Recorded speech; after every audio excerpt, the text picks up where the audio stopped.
Deesa territory manager છું.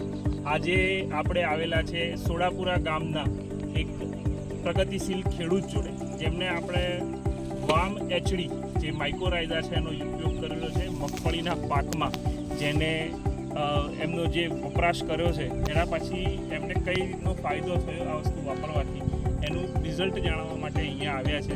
જેનો video જેમને આપણે ખેડૂત જોડે હવે પૂછીશું કે એમનું નામ, ગામનું નામ, એ વસ્તુ ક્યારે વપરાશ કરી હતી, એટલે એના આધારે તમને અંદાજો આવશે. નમસ્કાર સાહેબ. નમસ્કાર સાહેબ, તમારું નામ જણાવો જરા. મારું નામ દેવાભાઈ કરશનભાઈ પ્રજાપતિ, ગામ સોડાપુર, અને મોબાઈલ નંબર ચાલુ કરી છે તમારો 99 049 4179.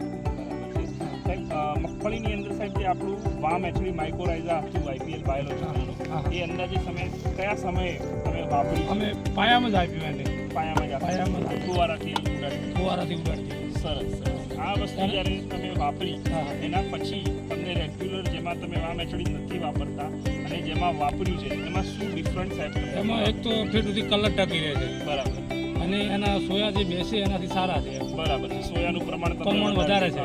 હવે સાહેબ તેમાં જુઓ તમે તંતુ મૂળનો તમને કઈ ફરક લાગ્યો? જે સફેદ તંતુ મૂળ છે એમાં એ ભાઈ ફેર કે પેલાનાથી સારું હોય. હા, રેગ્યુલર સફેદ મૂળ તમને વધારે પેલામાં સો અને મળી જાય. એક ગ્રીનરી તમને સારી દેખાય, બરાબર, અને સોયા પણ વધારે છે. બરાબર બરાબર છે. તો આપણા જે ખેડૂત મિત્રો બીજા છે કે આપણે આજની તારીખમાં જે છે એમને જ વિશે તમે શું મેસેજ આપશો? એમ કે આ દવા વપરાય આના માટે, એમ કે સારે સરસ આ દવા વાપરવાથી, આ દવા વાપરવાથી ખૂબ ફાયદો રહે, સારું રહે. આ વામ એચડીનો ઉપયોગ સાહેબ તમે મગફળી, બટાકા, શાકભાજી કે ઇવન ટેટી કે બાગાયતી પાકોમાં પણ તમે કરી શકો, પણ સારું રહે, આનાથી રિઝલ્ટ સારું આવે.